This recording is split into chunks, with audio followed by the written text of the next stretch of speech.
welcome to Flat Earth Debate Uncut and After Show.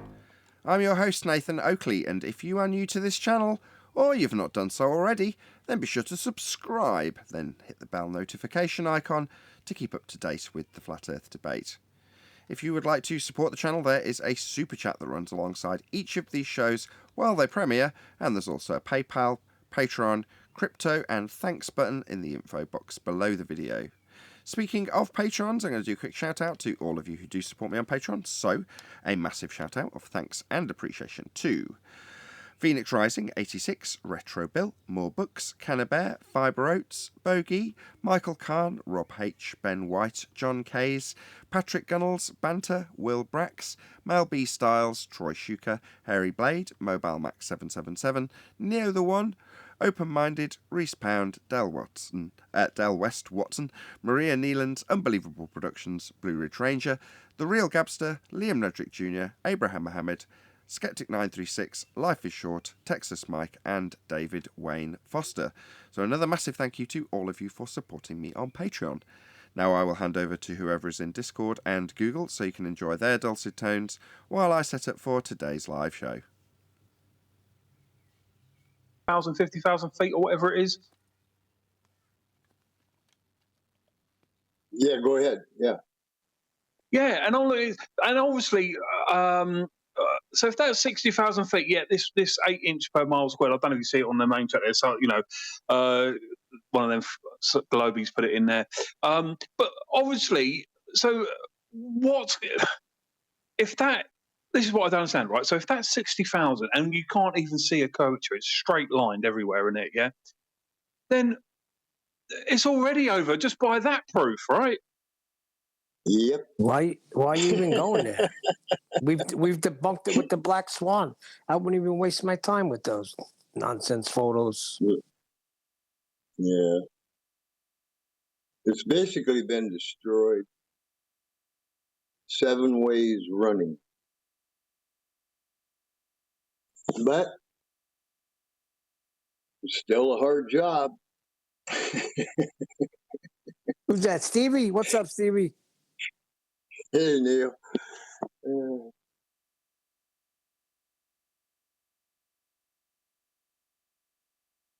Yeah, some things are just not worth wasting your time over. Yeah.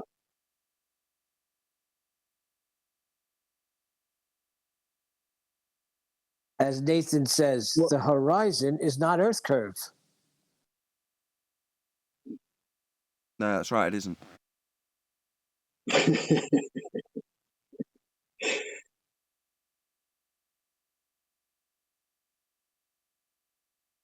Nothing like eyeballs.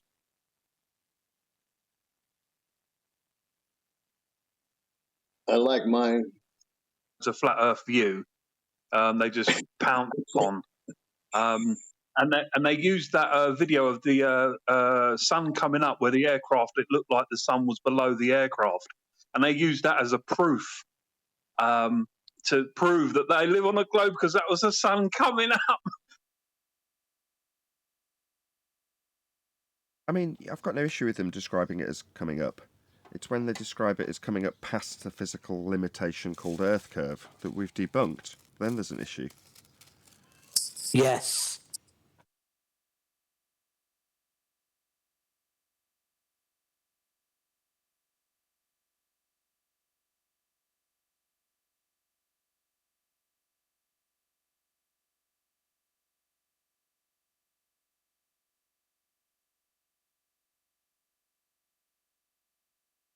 It's an amazing thing, that sun.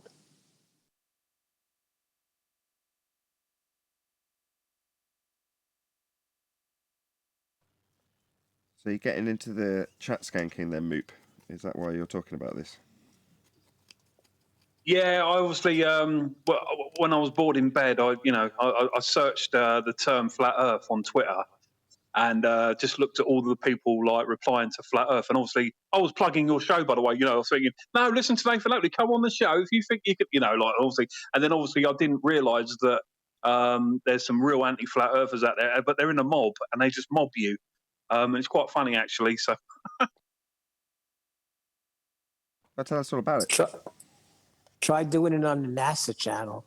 When you go to the NASA chat, they shoot you off with a rocket. They got some little game they do, and they pretend that they put you in a rocket and shoot you away. In other words, they kick you out. What do you mean you got mobbed? What does that mean? Well, there seems to be about four people who, like, if you mention anything about flat Earth, you can do it yourself. Actually, just type flat Earth in, and then you'll see these people come in, and then they just like obviously ad hom you straight away and saying how thick and stupid, and then they just put up the pictures quickly of, like if anything you try and do, they just rebuttal it. Yeah, he's talking about the trolls that hang out in here day in and day out. What are they putting up though? You said they're putting stuff up. They bombard you with images. What are they presenting?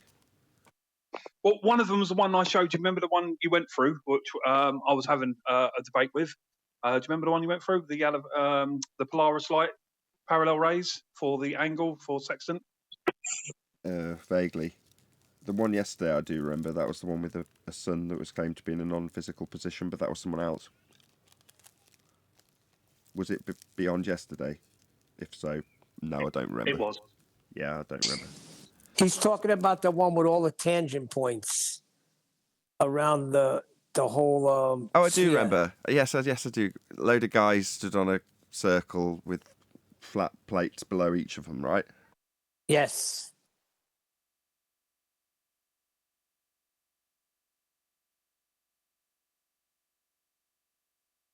But the thing with Twitter is as you know, you can only do so many characters. So trying to, have a good conversation, it just doesn't work on Twitter.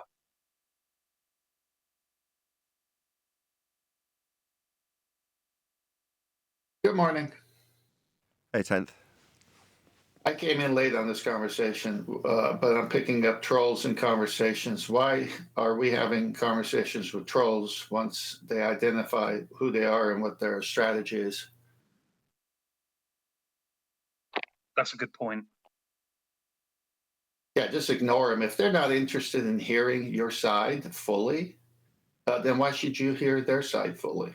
And then when they prove to be trolls, well, then why even enter a conversation?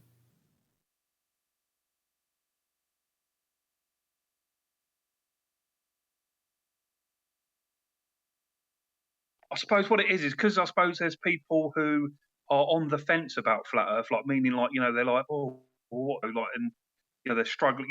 You always think that you want to try and win them over in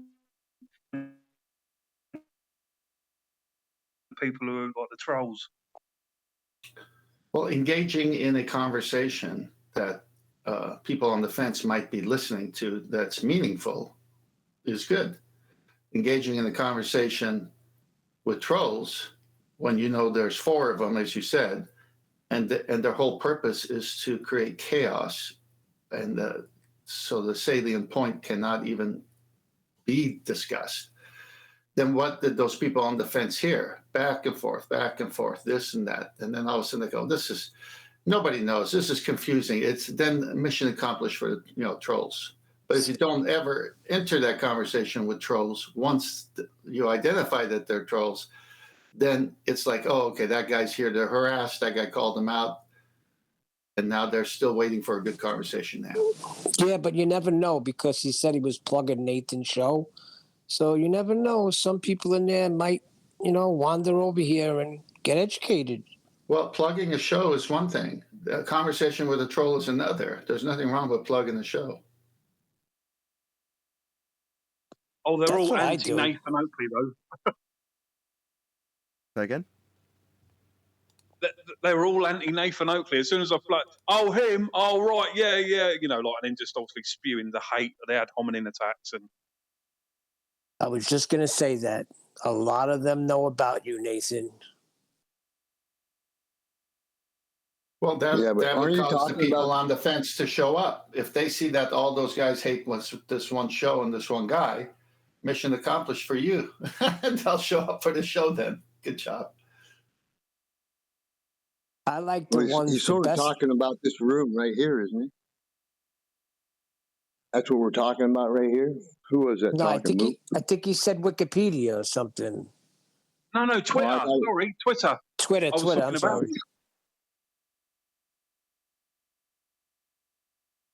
I thought you were talking about here. Well, and here as well. I mean, last night was funny, wasn't it? Rumpus came on, and he rumpused. Rumpus. Rumpus is a liar. That's why he's not allowed on the show.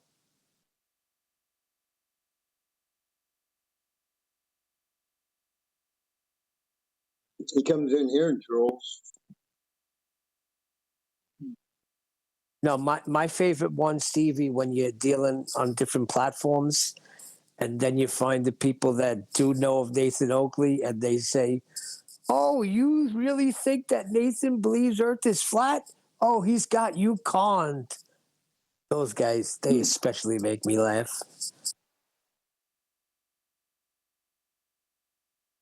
He knows the Earth is globe Earth round. proof. He just does it to get money. And you're like, well, hold on a second. How do you know that's true, though?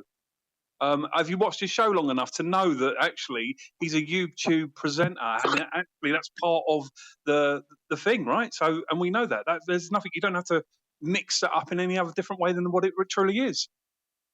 Oh, I have no doubt he's in it for the money. Channels generate big dollars. Yes, they do. That's why I spend so much of the show e-begging, asking people to share the show and smash the super chat, hit the thanks button, smash the PayPal link, join as a member, hit my Patreon. That said, not that the bigger YouTubers don't do that as well, to any lesser extent. If anything, it gets more prevalent, I've noticed. Maybe it's just because I'm watching people who are commenting on the Johnny Depp and Amber Heard trial at the moment, and it just seems that way because of that type of commentary YouTube platform. They just happen to do a lot of e-begging, I don't know. But it certainly seems more rife than me. That said, there's plenty of YouTube channels that don't do any e-begging at all, but they're typically bigger YouTube channels that don't need to. They can sustain themselves from just the monetization of each video that they make.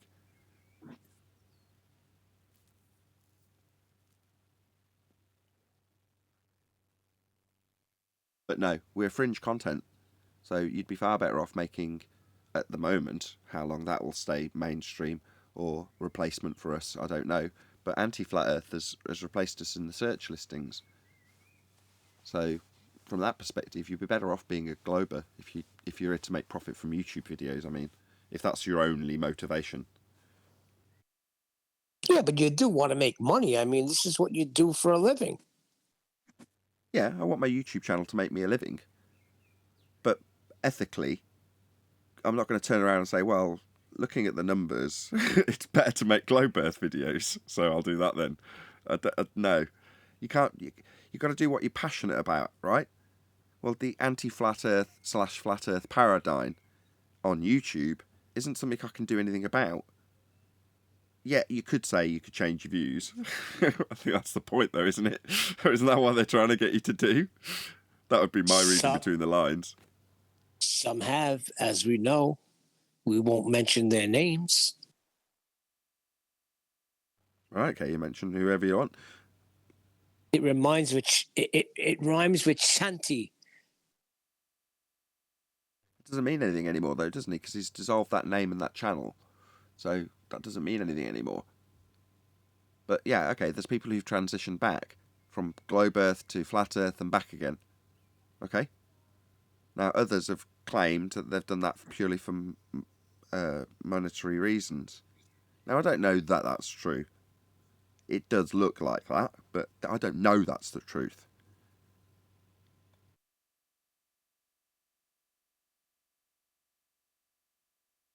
Do you? No, I don't. Right. So you can only speak to your own motivation in that regard. And obviously having a successful YouTube channel means being an enthusiastic presenter about what you're covering. And being good at what you do in terms of the entertainment value, that all comes along part and parcel if you're going to have a growing YouTube channel. So I'd hope I'm all of the above, as I sit here, a little bit subdued. You know what I mean, though. I'm just saying you've got to have a passion. Well, I couldn't instill the same passion into lying about globe Earth now, so it seems stupid to change. Now, if you have some narcissistic tendencies, you're going to be quite content with just swapping sides at a drop of a hat.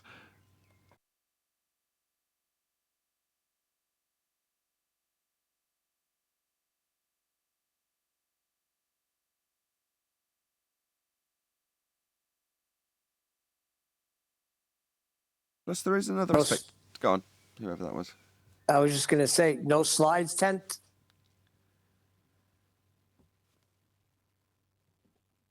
I got plenty of slides, but usually I have something to say before I share it. I'm researching at the same time a dozen or more topics, all related to celestial navigation. Though I'm going to have enough time to put it together.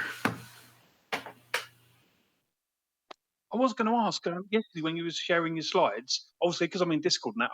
Is there any way I could see that, or is it only just for the G Plus panel? Yes, you can watch it if it's live streamed. Obviously, on the live stream, mute it. If it's in the pre-show, unless you're on the G Plus panel, no. But 2 or 3 days later, you can watch it on my second channel, unless you're a member, in which case you get to watch it as soon as it's recorded. But no, what he presents, I put up locally and record, so you know you don't get to see it in Discord. Okay. You don't get to see it live, but you will eventually see it.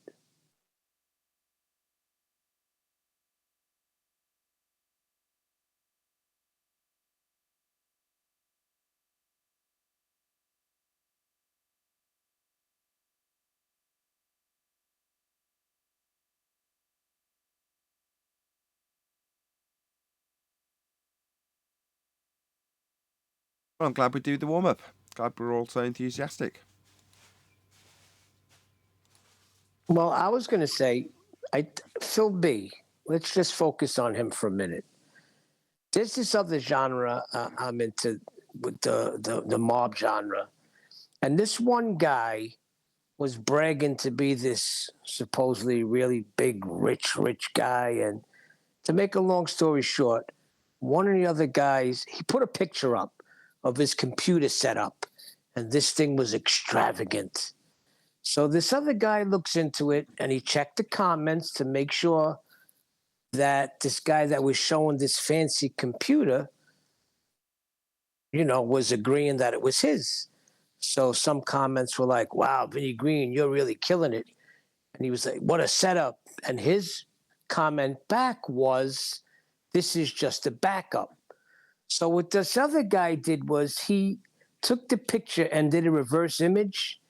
And to make a long story short, the guy got busted. It was from some computer setup in India, was not even his. And now he's off of YouTube, nowhere to be found. So I kind of wonder, are these people that are in here trolling us? They might be like that. Well, shows from India usually get taken off because they're set up in a curry. Yeah. It's not from India. The picture was from an Indian setup. It's all the flashing images on the Indian transmissions. They send people into a coma. That was a good one. Very good. Brilliant. Very good, Nathan. You're in some competition, Ted, I must say. No, the thing with puns is my son-in-law never punned. Kind of shy about it. Now he's outwitting me. It's like, it's one of those things that people grab onto, and then once they get it, they really get it. And Nathan's doing a good job with it. But do you know what I'm saying? I wonder if Phil B is that, He is in here every single chat, no matter what time he's in here. Yeah, because he's got something to lose, hasn't he? Or he's got nothing at all. No, he's got something to lose.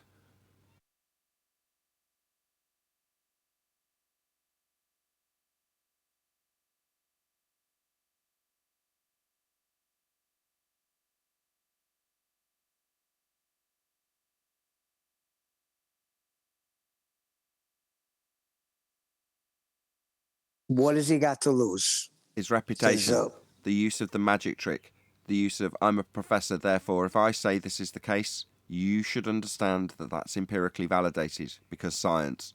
I am the embodiment of science. That is the magic trick he gets to utilise until we come along and point out where his claims are pseudoscience, that what he believes in violates natural law. Then we stand in opposition to his ability to convince people that what he says is correct, because we show how what he says is not correct, don't we, Neil? so they do fear us then. Absolutely, without question. I've known that forever. Yeah, but you say we're just this small little section on the internet. Yeah, and they do say that, don't they? So, Well, I don't believe that. I think it's reaching broader than you think. I can only go by my stats and who I reach. Without being selfish, that's what I'm primarily concerned with. Well, it is reaching because those who are interested in the subject will do a internet search and eventually find the show and other, shows that our panel members have their own channels on.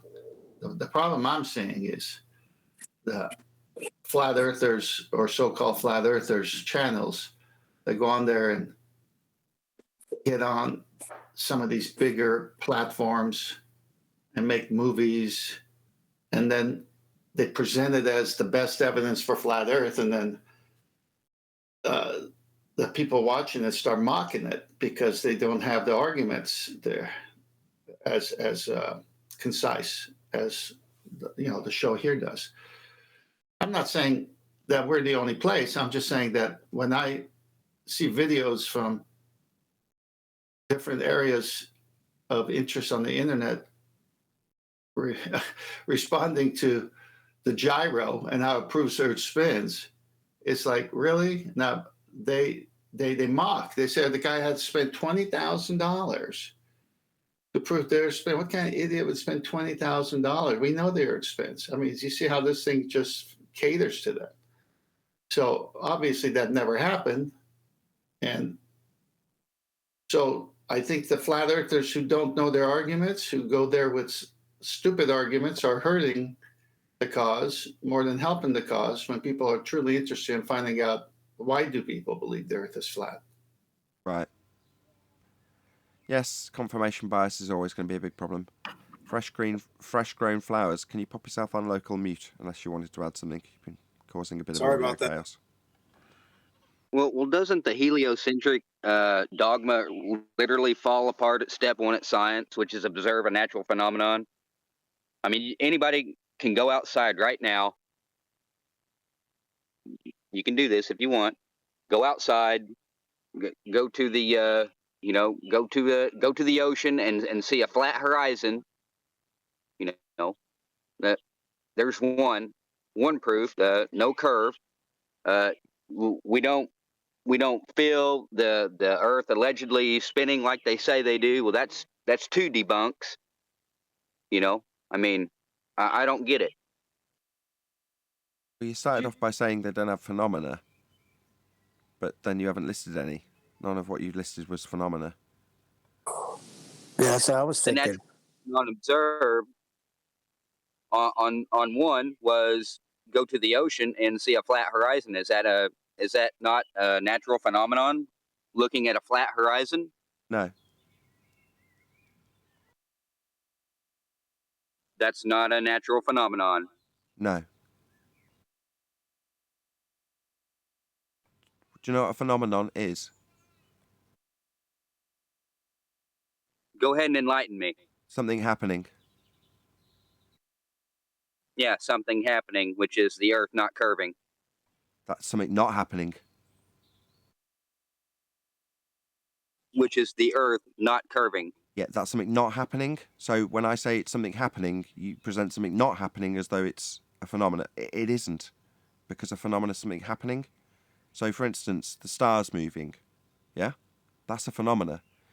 And the heliocentric model has no lack of phenomena. They just don't have any cause and effect relationships established, i.e. they haven't proven the cause of the phenomena. They'll assert it, as being something like Earth turn. Earth turn causes the stars to move. It's actually Coriolis deflection. They're not moving, you are moving. Well, that's a cause and effect relationship that does have a phenomena. It's just they haven't varied their presumed cause of the effect to call it science. So they haven't varied Earth turn to prove it caused the stars to move. They haven't done that. But they're asserting it as a cause and effect relationship. So it sounds like science. It just hasn't had the cause validated. So it's actually pseudoscience.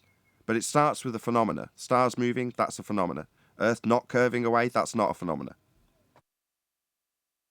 Okay, well, let's go back to the stars deal. Okay, we go outside and we see the stars move and don't experience any Earth rotation. So the conclusion is pretty obvious, yeah? Well, you don't need to make the logical step if you see the stars move to say that you're not experiencing the ground moving.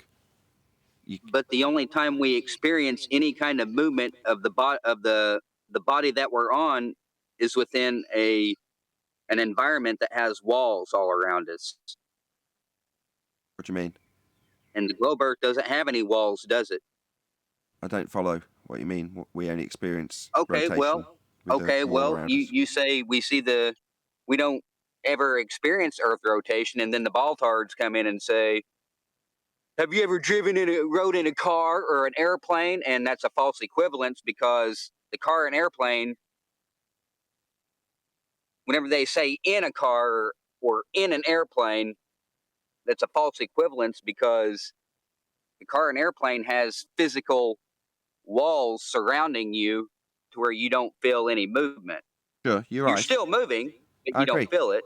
Yeah, when they describe their system, they're describing it as a closed system, but it's typically anti-flat earthers that would do that to describe why we don't see any effect happening. And then they put everything with the air moving with the car, right? Or air moving with the plane. Well, that's where you won't get any effect. So they're doing it to justify why you don't get an effect when they detail that. The reason I explain that is because the natural consequences of Coriolis effect, that would be their claim that the Earth turns underneath the stars to cause them to seem to move when you're actually turning beneath them, i.e. Coriolis deflection is what you're observing. When they make that claim, that's the natural consequence of Earth turning. In other words, if Earth was turning, as they assert, we would actually have Coriolis effect. Not just in the stars, in anything that leaves the non-inertial turning reference frame. So you're saying, well, they then go on to explain how if you're in a car, the air moves with the car, and that's closed, whereas Earth is claimed to be open. True, but not actually the claim that Globe makes, and not actually the natural consequence, i.e. their natural consequence being you won't notice anything. But simultaneously, the Globe actually does claim you will notice something, Coriolis deflection. We just don't see it in anything other than the stars, and that's not causally proven with science.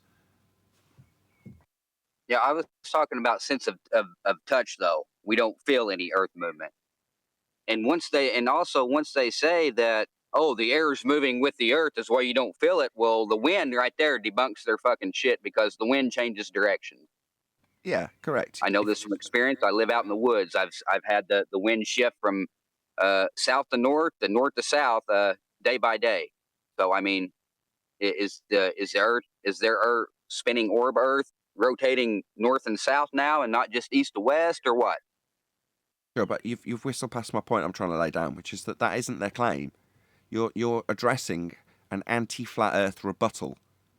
When we show there is no deflection, there is no drift, yeah?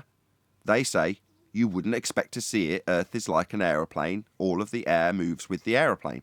But that's not a Globe claim. That's an anti-flat Earth rebuttal.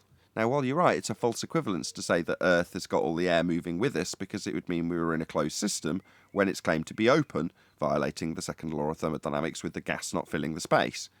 But that isn't a Globe claim anyway. They're not saying that we shouldn't see an effect because it's all moving together. They're saying we should see an effect. It's Earth turning underneath as a non-inertial turning reference frame. It's called Coriolis. We just don't see it.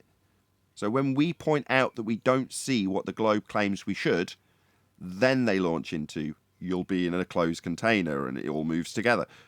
But then they're flying in the face of seeing Coriolis effect. They're flying in the face of the actual claim the Globe makes, which is Coriolis effect. That's why we use Neil deGrasse Tyson and his special moment with the football.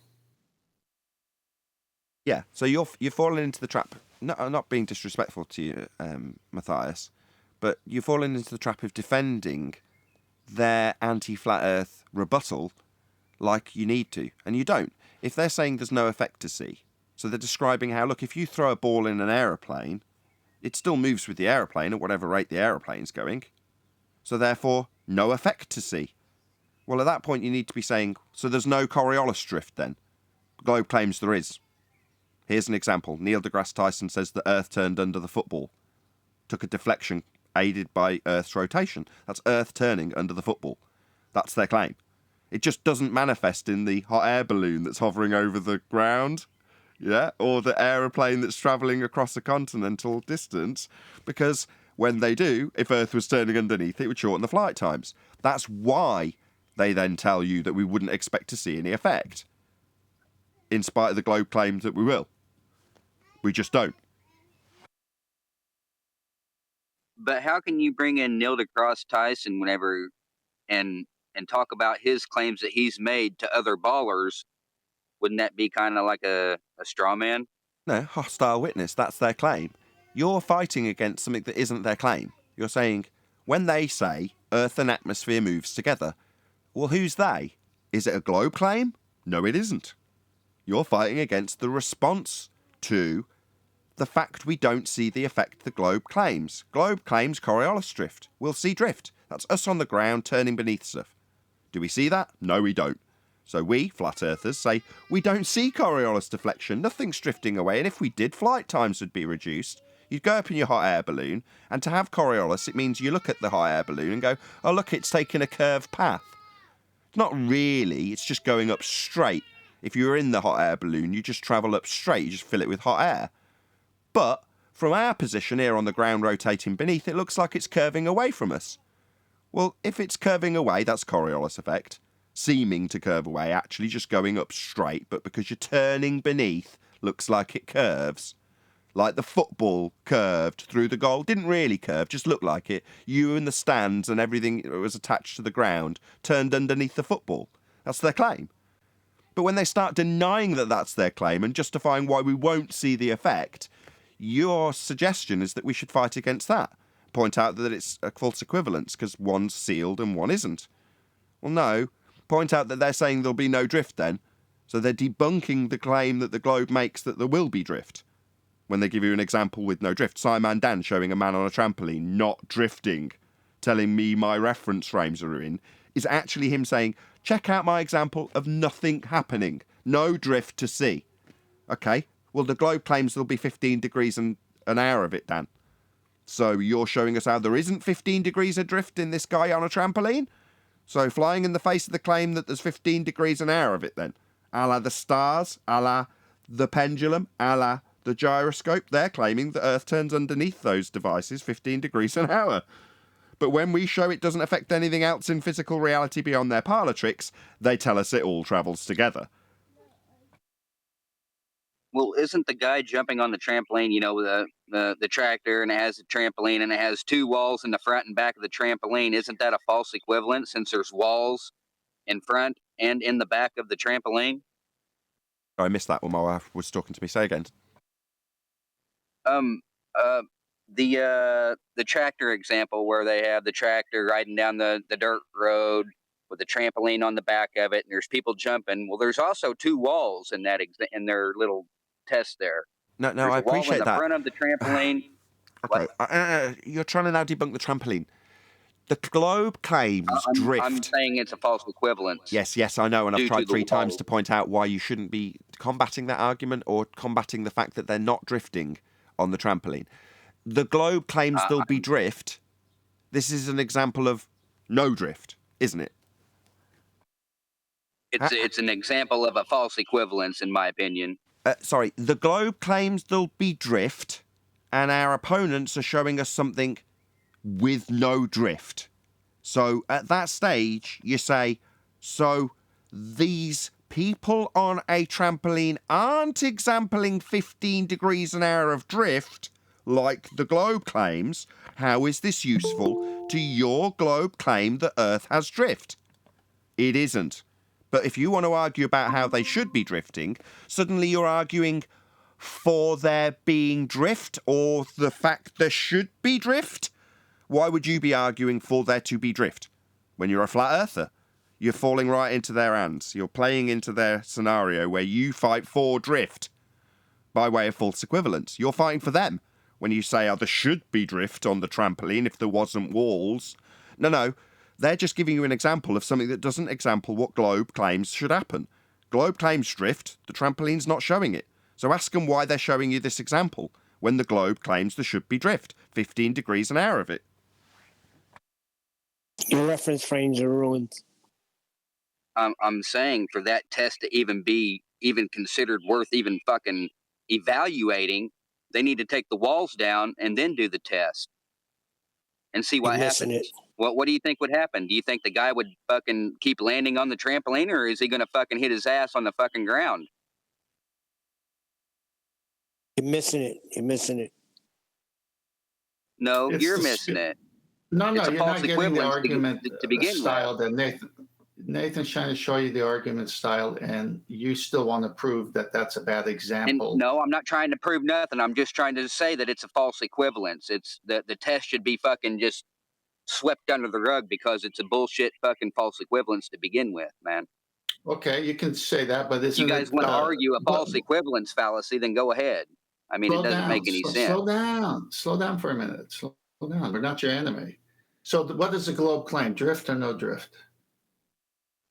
Drift. Don't know. Not you, Neil. I could give two shits less what their fucking globe claims are, man. Okay, then I can't talk to you if you're going to have this attitude and this tone of voice. He doesn't you're not know. at all going to go Why back are and you forth arguing like this?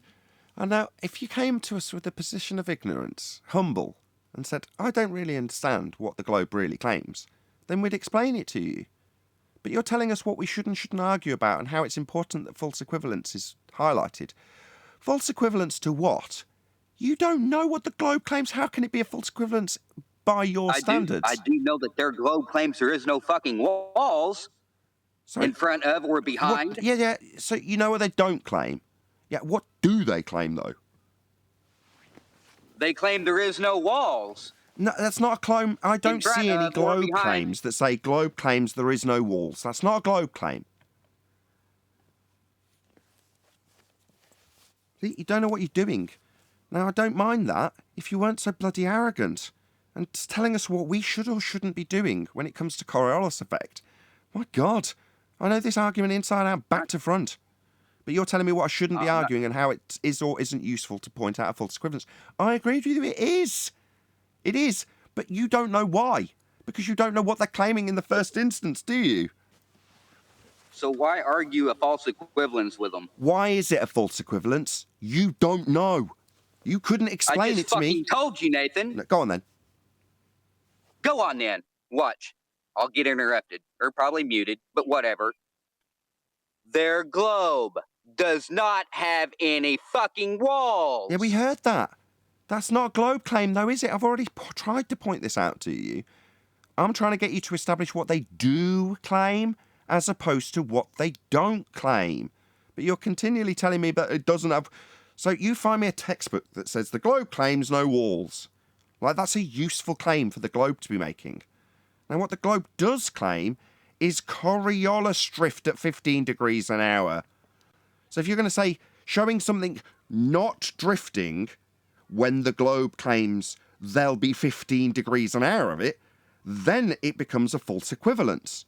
But you don't understand that. Feel free to show me a wall on the globe.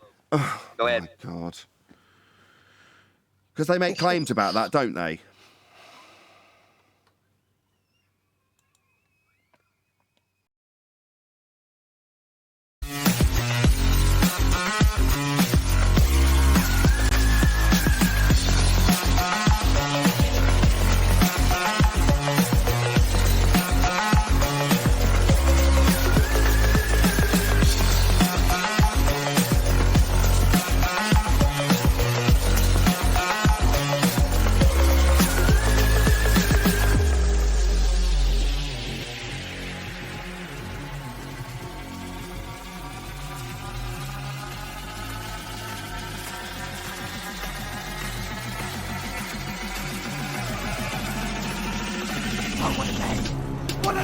Welcome to Flat Earth Debate Live.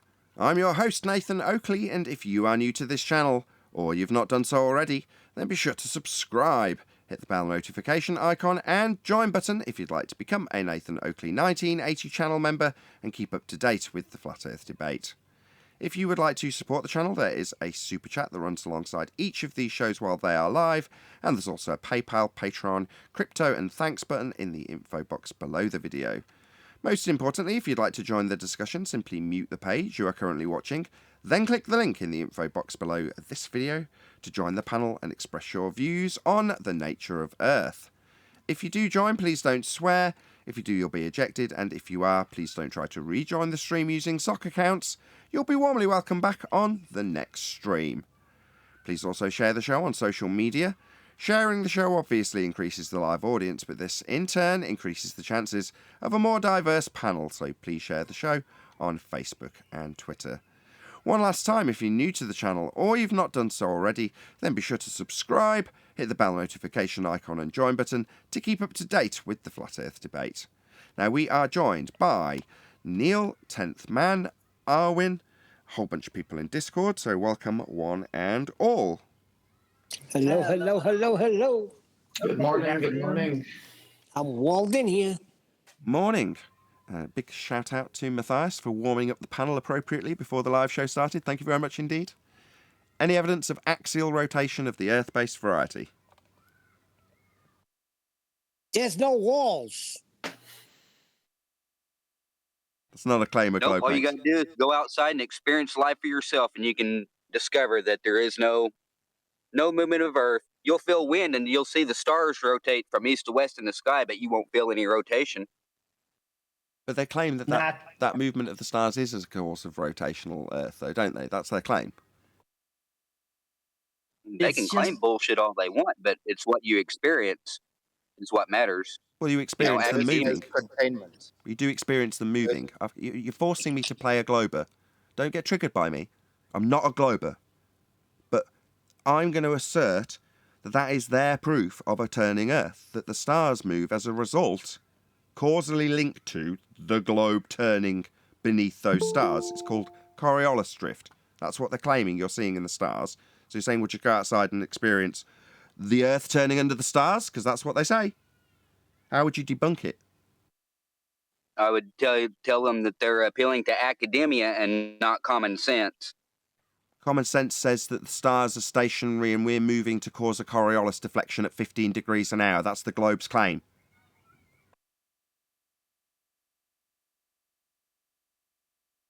Yeah, it's the claim. Morning, guys. Yeah, Made so from how academia. and how would you overcome it other than saying appeal to authority? I'm not appealing to authority. Prove I'm it. appealing to my own I'd bloody say eyes. prove it. Hello? You said I go outside and look with my eyes. Now, as a glober, I'm saying I've done that. Not appealing to any authority. I saw the stars move with my own bloody eyes. I'd like to know how you overcome that. It's not an appeal to authority. I've overcome your attempted rebuttal. Let's see how well you get on, Flat Earther. I would ask them what they experienced. I experienced the stars moving for the third time as a result of Earth turning underneath, Yep, they according to the experienced globe the Earth stars claim that moving. you seem to want to chant through when I point out that I've done what you've asked. Gone out with my own bloody eyes and made the assumption that Earth is turning beneath these stars to cause their deflection at 15 degrees an hour. That's about the fourth time. You haven't overcome my globe Earth argument, though, have you? I heard you. So overcome it then. Just because you chant fucking from academia doesn't mean that you're It's not correct, though. academia. I went outside and did as you asked. Second time. You went outside and Yes, like you asked. And I observed the stars drifting at 15 degrees an hour, exactly as I can detail with my own eyes and not academia. So, how are you going to overcome this flat Earth genius? yes, that is academia. It is not academia, it is the observation of my own eyes for the third time. You are just crap at overcoming this globe argument, it seems.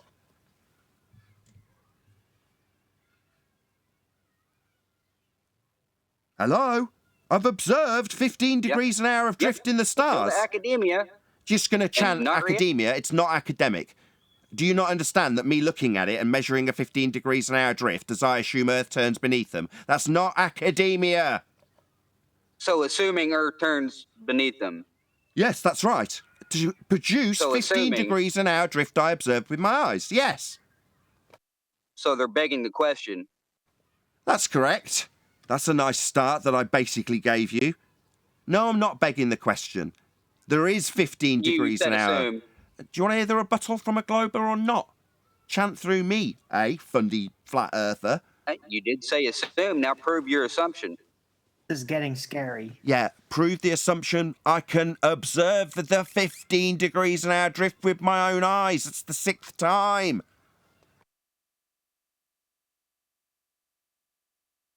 Not doing too well. Something and this just declare. That's correct. That's exactly what I am doing. Says it is. Yes, that's precisely what I'm doing, and I'm saying that's acceptable. What are you going to do now? That's not acceptable. Why not? You may think that just because they think that that's acceptable doesn't mean that it's acceptable in reality. I said it's acceptable. I have accepted it. Okay, that's good for you. That's your own willful ignorance. No, you know? The rest of the Western world agrees with me. I'll appeal to the consensus. I don't give a fuck. Oh, so appeal to consensus. Yeah, but I also agree with it based on my own observations that I have made and told you about when I assume Earth turns beneath the stars. I have accepted that. You, on the other hand, disagree with no reason other than telling me it's an appeal to some authority I haven't appealed to. You don't give me any rebuttal. I have. You just keep bumping your gums. My rebuttal. direct experience tells me that the Earth is not moving and that the stars are indeed moving east to west. Yeah, as a result of Earth turning beneath them by way of my assumption that I accept, and the rest of the Western world does. We covered this. You just haven't debunked it. Assumptions in my experience. Yes, That's my I am own direct assuming that. experience. That's correct. Science has assumptions in it. Science has assumption in it. That's Nathan correct. Oakley, 2022. Yes, yes, that's correct. Do you understand science and the assumptions it would have? That would be an independent variable, assumed cause and effect. That's an assumption. Science has an assumptions. I'm assuming the Earth turns. You aren't debunking what I'm saying. You're doing poorly against me, the most formidable globe Earth opponent you will ever face. Forget about your anti-flat earthers. I will make them look pathetic. Because I actually understand their arguments. Half of them don't. I do, and can pummel you with my globe Earth understanding that there is in fact 15 degrees an hour turn of the Earth underneath the stars. I observed that. I didn't need any sort of authority to tell me, and I agree with it based on my assumption. What are you going to do? That's science, son. Got anything to come back at me with? You're telling me that if you didn't know any academia or nothing whatsoever, you would go outside, look at the stars, see that they're moving, and directly assume that the Earth is rotating? That's what you're fucking telling me? For the third time, yes, yes, and yes. Wow. So you're going to, in any way, refute that claim? Based on my assumption that Earth turns beneath the stars to cause Coriolis deflection at 15 degrees an hour. Yes, I have assumed it. Yes, I accept it, as does the rest of the Western world. What have you got to challenge it with? So you assuming is begging the question. We've already went through this. What does that mean? Then I would ask. What does that mean? I would ask this I don't know what that card means. What does that mean? It just chanted fucking pseudoscience academia to actually prove his little assumption. Not pseudoscience. I said it was science because it has an assumption in it, like science does. Sorry, I said it had scientific validity because of the assumption, which science definitely has. And I exampled it. I even labelled it. Independent variable, assumed cause of an effect. That's what I labelled it. Okay, what's the IV? What's the IV in this science that you just told you? Are you deaf? IV Earth turn. I just told you that. Now the fourth time I've told you. That's my assumed cause. That is science. How are you going to manipulate Earth turn? How are you going to manipulate the Earth turning? I can't do that. Okay, so therefore your little science, which I called pseudoscience a while ago, is bullshit, and your assumption is incorrect. Now, then I tell the little fucktard to go outside and why is it incorrect? Tell me what he experiences. Why? Why is it incorrect? You haven't told me why it's incorrect. It is correct science, and I've told you why. The assumed cause, independent variable. Do you mind? Are you scared of this globe proof? You scared of my globe proof? Well, the IV. You scared? Well, he has the IV. The researcher must manipulate and vary the independent variable. And which you addressed is Earth turn, and which you also addressed said you could not do that. So therefore, it is pseudoscience, not science. Correct. Kudos. Got there in the end. Well, you're not even very manipulating anything to prove anything. It's just That's what he just said. Don't steal his argument. That's correct. I have paid attention to quite a few of your shows, Nathan. No. That's good. You did fantastically. You got me to the point where I had to concede I can't vary and manipulate that which I'm assuming causes the effect. Correct. Kudos. Any evidence of the distance to the sun? I need some recovery period after all that. Do you, Al? You've been here long enough. You're scary, Nathan, when you're defending the ball. You're really Agreed. That was actually funny. I'm like, what's going on here? I'm glad Nathan's a flat earther. No distance. Next question. Well, for all those people out there in the pre-show that I was told that are being led to believe that actually Nathan thinks he's on a globe, he's just doing this for money. Yeah, it would be so easy to become an idiot glober. Your arguments are really easy to chant at people, but ultimately you're defeated by that guy just by asking whether or not I varied the thing I assumed caused it when I said it was science, which it isn't. But he managed to overcome it just by understanding the scientific method, which he did. Excellent. Distance to the sun, no bueno. Is there any evidence of what the sun actually is? I mean, physical, hologram, what is it? Get this guy, you could be hosting the show now. Huh. That's my question. What is the sun? Well, there is evidence for holographics. I mean, there is an image of light that we see. There is light also hitting us in some fashion. So there is definitely evidence for a light origin. Oh. There could be more evidence for, I don't know, physical nature, for a position. But yeah, it remains very elusive. Thus. Got to challenge that, Owen. How do we get Evidence for holographic? Where? There's light. It's an image. We see it. That's not evidence for holographics. That's evidence for light. No, holographics. There's an imagery of light. And that's Why is it evidential to holographics though? Because there is an imagery of light, and that is what holographics fundamentally is in the meaning of the word. Or it could be the real thing, and that's why we feel heat from it. Yeah. How are you distinguishing that? The real thing. That it's not the thing that's there, and it's definitely just a holographic representation of the thing that isn't there. No, I'm saying there is evidence for holographics. There could be more evidence for beyond that. There isn't thus far, though. What's the evidence for holographics then, please? Right? And light hitting you is also part of holographics. What's the evidence before you assume it? Let me just tell this, right? So the evidence for holographics is the same as the evidence for just seeing it as if it was there, though? Yes. Okay, cool. That checks out. Hold on. Yeah. Hold on. The actual physical existence, there has to be how many, more evidence. How many dimensions has a holograph got? Hologram. 0. Perceived dimensions. That's not relevant. Well, It's other only than perception. it's perceived to be three-dimensional. Yeah, but that's a matter of psychological opinion, really. And is the psychological opinion for you that the sun is three-dimensional in terms of how it is perceived? I have spent a lot of effort to bypass my physicality assumption bias influences on that. So no, I don't perceive it as a three-dimensional object. But it doesn't meet the definition of a hologram then? What do you mean? There's It doesn't have light. three-dimensionality in terms of how it's perceived? Didn't I just cover this? No, holographics does not have three-dimensionality as an antecedent. I just looked up the definition.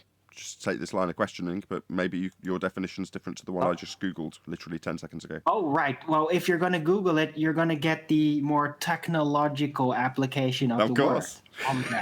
I would expect. Right? I had to specifically define the terminology because there isn't any. There just isn't any.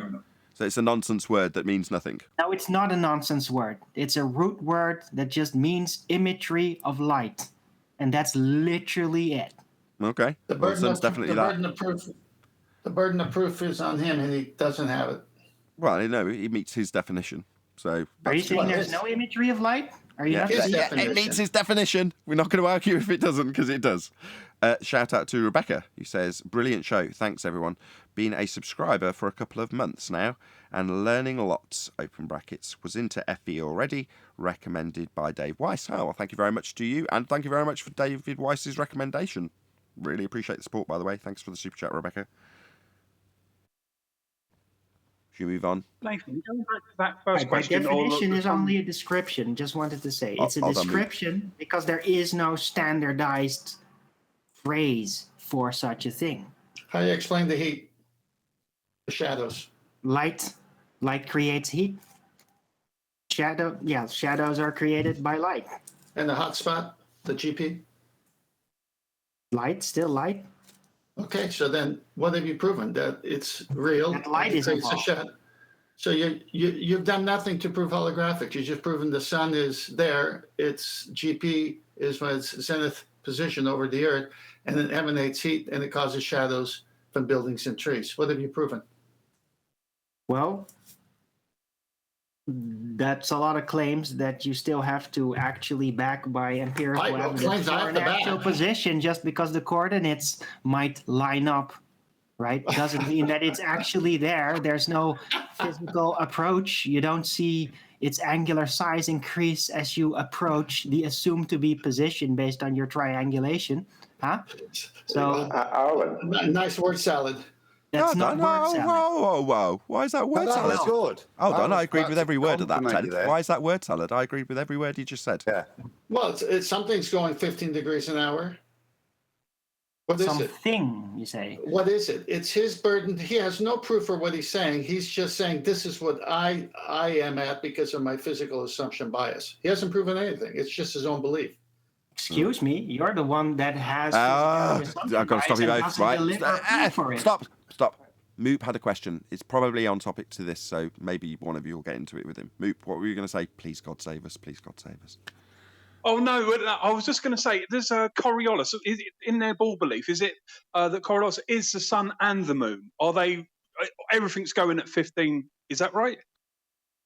No, none of those in their model are going at 15 at all. It's us that's rotating at 15 that gives the appearance that they are moving at 15 in their model. the moon is moving in their model.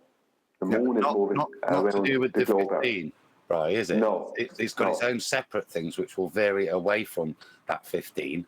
But the 15 has got nothing to do with them. The 15 they attribute to us rotating. That's correct.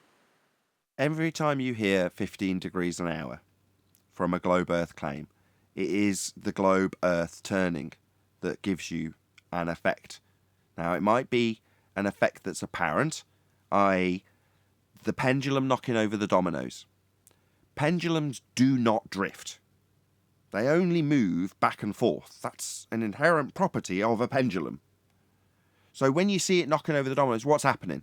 Well, Earth's turning underneath at 15 degrees an hour to cause a deflection in the pendulum. Not a real deflection. Pendulums don't deflect. They move back and forth. But because you're attached to the ground, and because it's attached by a special gimbal mechanism, it's detached from that second non-inertial turning reference frame of Earth at 15 degrees an hour. So when they say pendulums or gyros drift at 15 degrees an hour, that's actually Earth turning underneath something that inherently doesn't ever change its position, like a gyro. Gyros don't drift. They'd be absolutely useless if they did. The reason people use them is because they don't drift. So when they say the gyro drifts at 15 degrees an hour, it's not. It's claiming that Earth's turning beneath it at 15 degrees an hour. That's Coriolis effect. Second, non-inertial turning reference frame. Like you on a roundabout. When you see the thing tossed over the top of it, seeming to curve, that's the not actual deflection that you're seeing when you see the pendulum seem to curve. Seem to, because it doesn't actually. claim to have Earth turning beneath it at 15 degrees an hour. We all clear? Yeah, if the ring laser gyro within the airplane is drifting at 15 degrees an hour because the earth underneath it is actually moving at 15 degrees an hour, then the airplane should also exhibit that same drift for an observer on the surface of Earth. That is where that anomaly in the equipment is cited by the ballers at sea level, is where the equipment seems to have this issue. As you go higher, that drift rate changes, which it shouldn't do if it was to do with rotation of the surface or anything else. It's a very interesting thing as to what is going off in that device that's being interpreted like that. But like I say, it's not commensurate with altitude. It varies with altitude, which I don't know what that means, but that does not fit within a heliocentric model, that failure of the equipment. But I love it. I love it all day long. What's that you say? There's 15 degrees an hour deviation in this ring laser gyro. So what you're saying is the gyro is rotating in fixed space and does not deviate in any way, because obviously it's very, very expensive. It's a precision tool. It's designed to spin in a single rotational axis and stay there. That's its purpose, right? It's designed to never drift. So when you see the gimbal move around, or the cage, whatever it is in a fibre optic gyro by equivalence, moving around that spinning thing that's never drifting, you're saying that's attributable to the Earth turning beneath it. A second reference frame that's obviously detached from this glorious device that's fixed and never drifts, so that we can see the cage move around it, right? So the Earth is moving underneath it then. Well, that would shorten flight times. If Earth is turning underneath the fixed gyroscope, then it's turning underneath footballs, like Neil deGrasse Tyson claims. Yeah, he says Earth's rotation assisted the ball. That's Earth turning under the ball. And snipers' bullets, they say that they have to track the target right at a long distance because Earth's going to turn under the bullet. Well, then Earth would turn underneath the aeroplane and the hot air balloon and the drone. And you, if you jumped up and down on the equator, you'd have Earth turn beneath you 1,000 miles an hour. Does that happen? Oh, it only happens in the mechanical gizmo. I see. So the net effect you're describing of Earth turning beneath this gizmo, we don't observe. But you say we observe it in the gizmo? Definitely not. Because the consequences of, if we're to accept your suggestion that it's happening in the gizmo, then we'd experience Coriolis drift, like is also claimed in the stars. So the stars do it, the gizmo does it, and apparently the ball does it, but nothing else. Not hot air balloons, not aeroplanes, not drones, not helicopters, not you if you jump up and down. Those things don't exhibit Coriolis effect. Well, isn't that a bit of a problem? It's not an either-or situation. Either we've got two reference frames or we haven't. And clearly, we haven't, because flight times are not reduced. So you've only got what seems now to be an error in this gizmo, because it's not showing Earth turning beneath, because if it was, flight times would be shortened, and they're not. So it definitely isn't that then. Just a problem with your crappy gizmo. Could be ether. What, the problem with the crappy gizmo could be ether? Yeah, your problem with your crappy gizmo could be ether. Exactly, but that's all you can say. Anytime I think of the insanity of this argument, right, we're told that these things in the sky are all moving because we're on a spinning Earth. But then when you leave the spinning Earth and these things are still moving in the sky, we're told, don't worry about that. It's like, what? As far as I'm concerned, two things should happen when you leave the ground. The things in the sky should stop moving, and the ground should start moving. But none of those things happen. So why are we asserting that we're on a spinning ball if it's not the spinning ball that's causing those things in the sky to move? Exactly. It's just an insane argument as far as I'm concerned. The claim proof of the spinning ball is Coriolis deflection. They say globe Earth has it. They say we're on a globe Earth, and they say we experience Coriolis effect. We don't. That's the end of the argument. That's their claim proof, and it doesn't happen. There is no drift. Nothing's deflecting at 15 degrees an hour. You'd notice. You'd launch your drone on the equator, and it would whiz away at you at 1,000 miles an hour. And the guy next to you'd go, how did that happen? All you did was push the up stick, and it was gone, 1,000 miles an hour. And they go, oh no, it did just go up, but we carried on rotating beneath it. You've got a drone on a roundabout, you launch it off the roundabout, and does it stay moving along with the roundabout? No, it doesn't. The roundabout continues rotating underneath. It's Coriolis deflection if you're observing it from the ground. If you're observing it from the roundabout, as you're observing it from the roundabout, you go, oh, check it out. That drone's taking a curve back, then it hits you in the face because you've turned underneath it. That's what would happen. Stuff would happen, and there'd be consequences. Things hitting each other because the ground's rotating underneath. That never happens.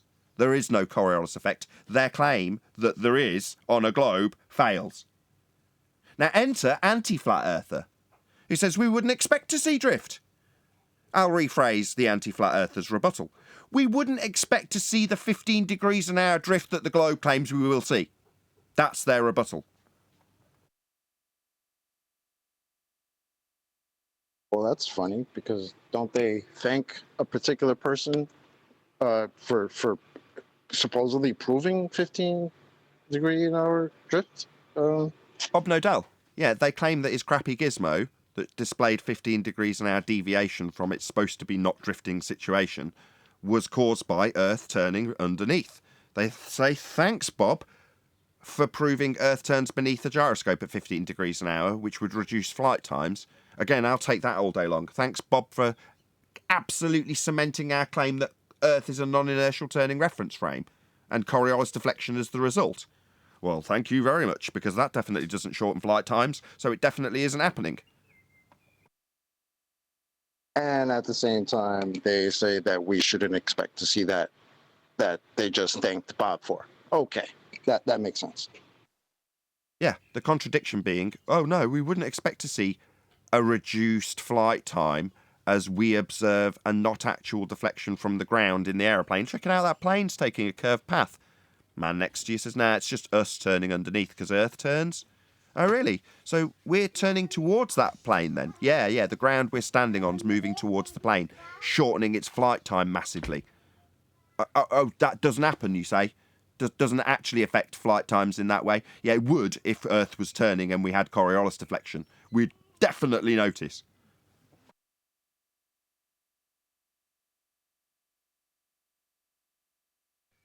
Any evidence of gas pressure without the necessary antecedent of a container to press upon?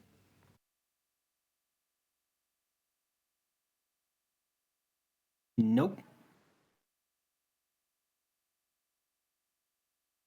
Just before, Nathan, you go off at the last question, I just want to throw something in there.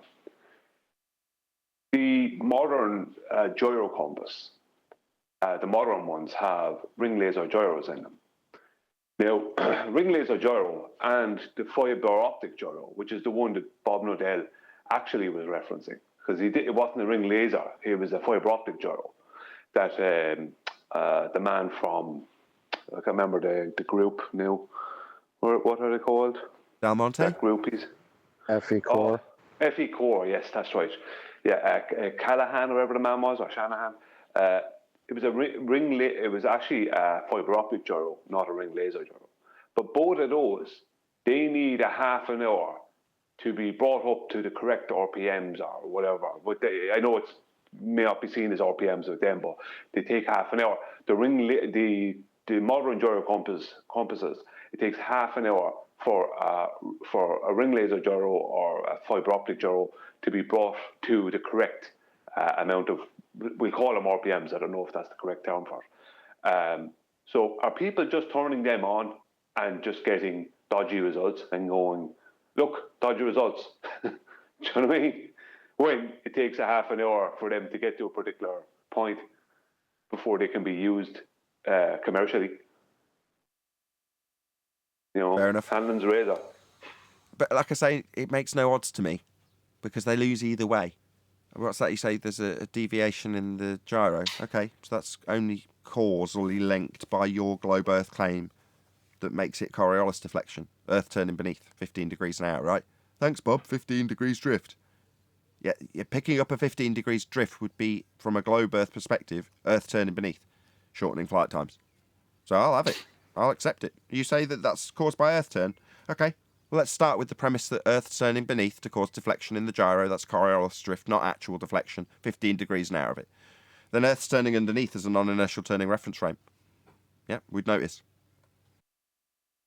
If the Earth was turning underneath, it would be constant, wouldn't it? Something the machine is picking up.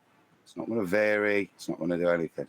On screens, the plotted data, the variances in that. It's not the variation in the rotation of a ball Earth, is it? It's the variation in equipment.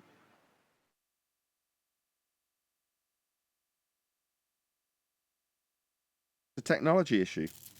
Yeah, it can't be. Look at that. Look at those data plots. That can't be variations in Earth rotation we're seeing here, can it? The Earth doesn't, if it did rotate, it doesn't vary like that between 12 and 17 degrees. I mean, sometimes the ball just slows down at him. I mean, oh, shit. I forgot about that. Yeah, right, John. All right. Take it back. Yep, no problem. Off screen. No, the angular rate is definitely fixed. They say it's 15 degrees an hour. That's what it's supposed to be. If you're seeing a deviation in it, okay. Well, your assumption is flawed because it would have shortened flight times. But beyond that, you've got a fault. That's what you've got. This is troubleshooting. It's trial and error, isn't it? Next up, rotation against the temperature of the machine. So the Earth spins at different rates if the machine is a different temperature. The only conclusion you can draw from that graph. That's how you manipulate the Earth's rotation. You change the temperature of the machine. Adam, you're a genius. There you go. All right, pack it up. Back it up. Done deal. Yeah, you know, the ring laser gyro that's within the gyro compass, that the reason they have to give that half an hour is because otherwise they will experience drift. So it is very likely that people are just getting these things and turning them on and going, like, ether, Earth rotation, you know, instead of learning. Do you know what I mean? It could be that simple, you know. Now, it could be wrong. It could be that simple. But learning what? Learning how ring laser gyros or fibre optic gyros or mechanical gyros function, or the errors induced in fibre optic, mechanical or ring laser gyroscopes. Sorry, what kind of courses are you taking, Brian? Does that help you in the nature of physical reality in any way, shape or form? Understanding the intrinsic errors that are induced in various types of gyroscopic motion? No, it just helps me to learn about why drift happens within those gyroscopes. Well, that's what I'm asking. So you can have a specialist field in how ring laser gyros, fibre optic gyros, and mechanical gyros operate, because they're not related to Earth. I can debunk that connection. So beyond that, this is complete folly. I'm not getting at you, Brian. I understand that without you doing what you do, because I'm lazy, I've not studied any of this. I've been given it by people like you. Brian is just showing how the ballers have a BS degree in drift. No, I'm just saying, like, I totally understand it. I'd accept that they're playing at 15 degrees an hour too. I mean, I have no problem with it. But I like to get into the nitty gritty of these things as well, and kind of go behind the curtain and show that it's all just mechanics or whatever. It's not magic like they are claiming. Brian, Nathan's agreeing with you. He's just saying he doesn't like it. He wants people to go into nitty gritty, so he doesn't have to. I think is what I'm hearing. Yes, that's right. It right. needs to be gone into.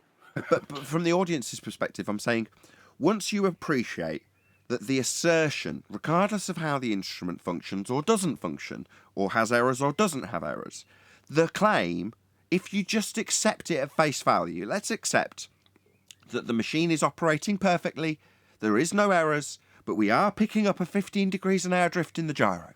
Okay, we are picking up a 15 degrees an hour drift in this gyro. We all accept this now, yeah? Let's not go further than just accepting it at face value. I then say, okay, Your globe Earth claim is that that is induced by Earth turning beneath it. It can't possibly be, because that would make us a non-inertial turning reference frame, and it would shorten flight times.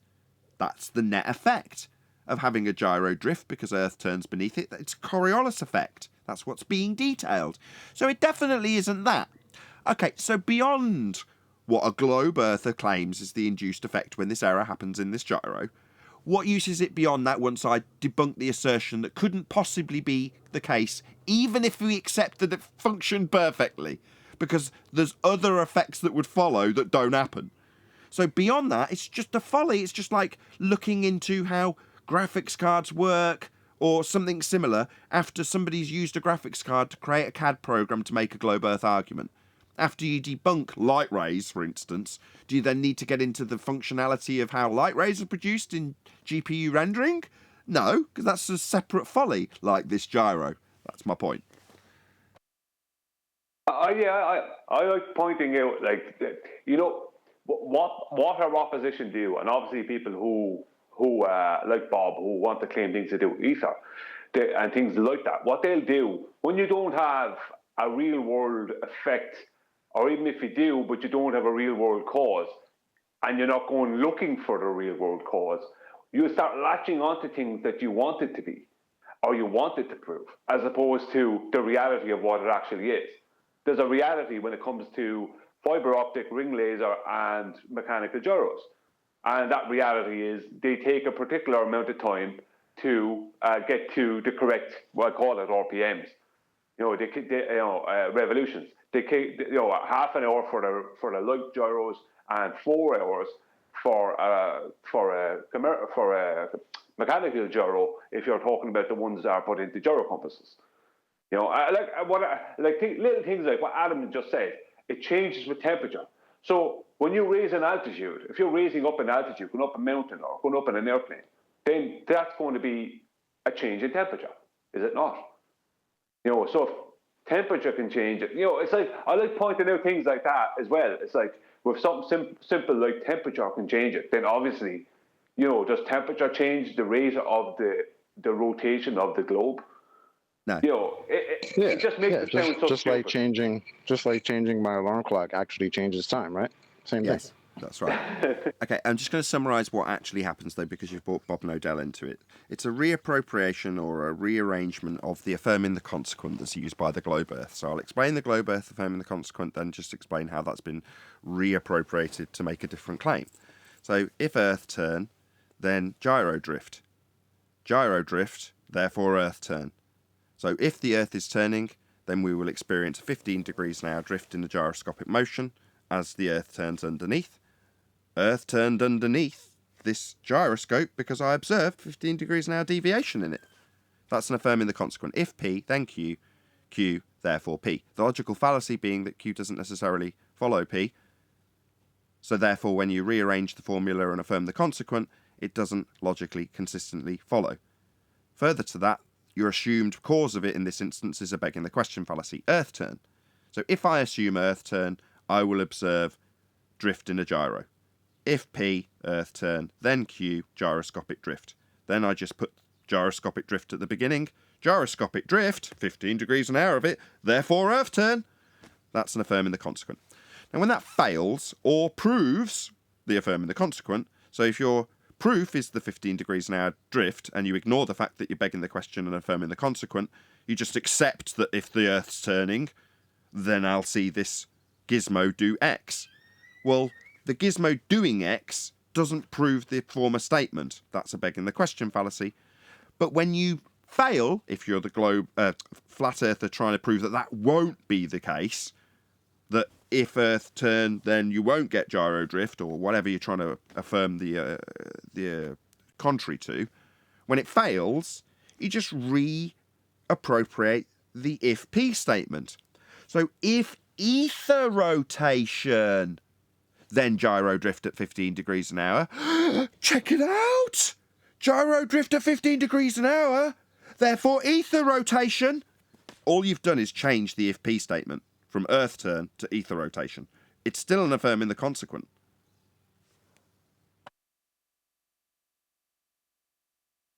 I mean, it'd be a lot easier for him if he just, I mean, regarding the time it takes to speed up and the heat problem they may have, all you've got to do really is get like a drone with a string plumb line on it over a brick or a marble or a stone and just leave it in stationary.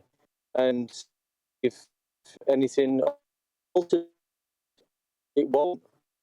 No, it won't. Is he roboting? He is roboting badly, but yeah. But his point came through, which is to say that what should happen was detailed earlier by, I'm going to say Chocolate saying, it might not have been, which is that the stars should stop. You launch the drone, we've seen this footage, and the stars should stop. Now, from your position watching the drone, it's claimed you're going to carry on turning underneath it. That's why the stars will stop, because they're claimed to be only moving because you're turning beneath them. Therefore, you launch a drone, the stars should stop, and the Earth should continue to rotate under the drone, meaning you'd watch it whiz away, and the camera footage you got would be of stationary stars never moving. That doesn't happen. Simply doesn't happen. That's correct. And if you say it wouldn't happen, well, then you need to tell Neil smoking the grass Tyson to stop smoking the grass, because his little football that he was watching from his couch, his little football apparently was the field goal was scored because the Earth rotated underneath. Now, if you took that football and replaced it with a drone, and instead of being kicked through a field goal, it's just hovering in the air, wouldn't it have the same effect?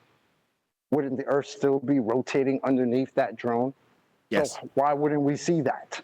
We would if it's not rotating. We would if Neil deGrasse Tyson's claim is true, that the ball isn't just a football taking an actual curved path, and that in fact it's being deflected from your vantage point because it's assisted by Earth's rotation beneath it as it flies through the air. Then exactly, your example would stand. Well, let's say that we've got a magic trick up our sleeve, and mid-flight, it bursts into a drone, a little miniature drone, and just hovers there. Well, then, at that point, it's in mid-air with Earth turning underneath it, but the Earth's going to continue to rotate underneath it. Well, anything that leaves the non-inertial turning reference frame would do as the ball did, and have Earth turning beneath it. Now, it doesn't just assist field goals by a couple of inches. Over a prolonged period in a flight, it shortens the flight time. And you notice, we don't have the effect. It's nonsense. They say conservation of momentum when you tell them it's not Coriolis drift. Correct. The globe claims Coriolis deflection. Anti-flat earthers, who have it pointed out that there isn't any, tell us it conserves its momentum. Well, if you're talking about the projectile that in Coriolis deflection has absolutely no effect on it whatsoever, there isn't any deflection in the projectile. It's a not actual deflection, an illusion observed as you turn beneath it. What they're saying now is, this illusion that you're observing is negated by the fact that the projectile's going to carry some of the velocity. That's not Coriolis effect anymore, then. Globe claims Coriolis. Neil, when they claim that, what type of momentum's being conserved? Because that's half answer from them, and I think is indicative of the weakness of their claim. Yeah, I don't know. Is it the non-inertial reference frame that they get that inertia from? They claim it's the angular momentum, right? The conservation of angular momentum, but I've never really understood why that's important. So the angular the difference there. Yeah, well, just answer me this: is it the angular momentum? Thanks, Adam. Of the non-inertial reference frame that they get that inertia from? They're retaining that, are they? The non-inertial reference frame's inertia. What's being retained? Non-inertial meaning the one that's spinning, correct? I don't mean to put it into such layman terms, Nathan, but so just why would it be called? Why would it be called non-inertial? Because it doesn't resist from that the change in momentum. No, because from your vantage point, you and the reference frame are as one. If you're on a roundabout and it's turning, and you look down at the floorboards of the roundabout, are you moving with relation to the floorboards? No. You are as one, non-inertial. Now, what you see as a result of being on the turning reference frame is in the inertial reference frame. That would be the illusion that you see is in the inertial reference frame. Morning, Jen. Are you sure that's correct, Nathan? Because non-inertial would mean, inertia means like non-movement, more or less. That's correct. No, we need Paula. No, let Brian go. Go on, Brian. So non-inertial would mean moving, would it not? As opposed to inertial meaning non-inertial would mean moving. No.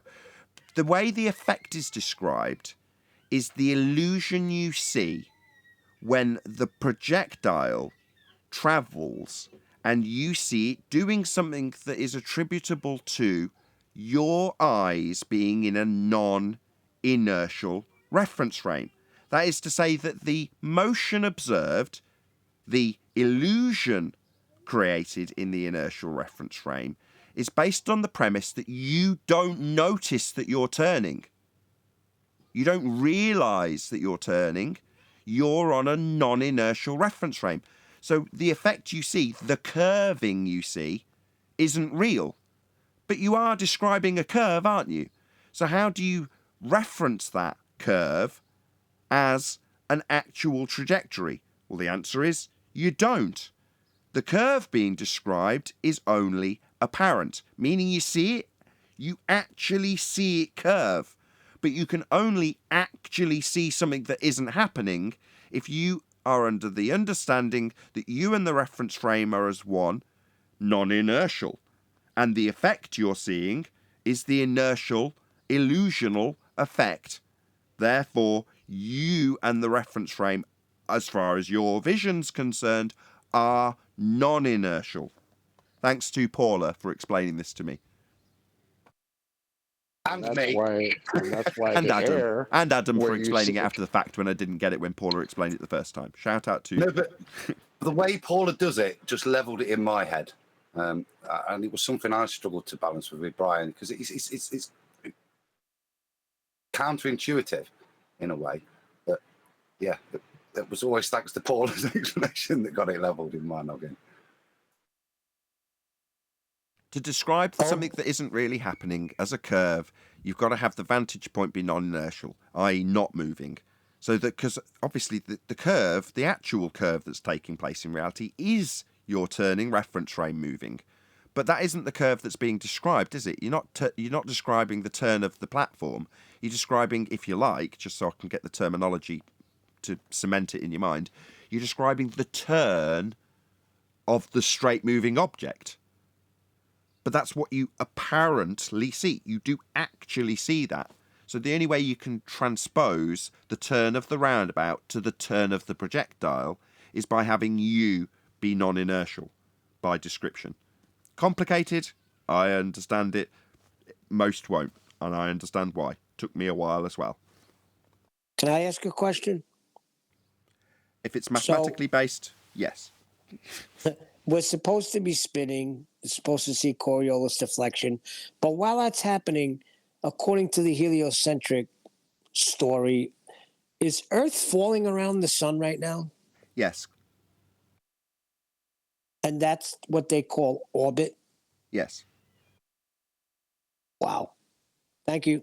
Well, we're not only falling around it, that's orbital motion, right? That's constantly falling in what's perceived as a straight path, but actually is a geodesic in space-time. That's your orbital motion. But that is also taking place, according to current heliocentric rhetoric, in a flat plane. Has anybody picked up on this recently? I knew this all along, but the universe in the heliocentric model is flat. Did we all know that? Yep. Yes. Yeah. Yes. I've even heard Rumpus claim that too. Rumpus is a flat universer. Right. But that means that your falling motion is in a horizontal plane. Does that make sense? But yeah, that checks out. No. Wow. I mean, no. How do you fall in a horizontal plane? You can't fall. Brian, you don't fall horizontally all the time. What's wrong Come with on, you, man. Brian? No, What's you wrong with do. You do fall horizontally in the heliocentric model. Yeah, Based you on haven't flat Earth seen angles. Superman 2. Remember how they got caught in that flat space window? You can definitely fall in the there. phantom zone? Exactly. Yeah, good point, Nathan. Right, it's Neil, wasn't it, asking about falling? Yes, because Phil's in chat talking about orbits. Oh, he loves to beg. Begging for the orbits. I love it. Of course, it's Phil begging the question of orbital motion. Yeah, they assume that Earth is falling around the sun in a horizontal flat plane. As the sun moves across the galaxy, 500,000 miles per hour. Yeah. And what's the proof of this? Can I have some proof of this, please? How are they observing that? How are they observing that? Where's the science? When you say how are they observing it, they're just pointing a telescope at the stars and making a whole bunch of assumptions based on what they see. There it is. Assumptions. Well, if you look at the use of a sextant in an airplane, they treat the stars and the stars' movement exactly the same as the person on the ground. So somebody 5 miles below them in a ship, or standing on the ground, let's just say, could view the same star at the same angle and the same movement of the star. So they can the calculation of distance per the multiplication of the zenith angle will be the same. So the airplane is not attached to the Earth. It's 5-6 miles up.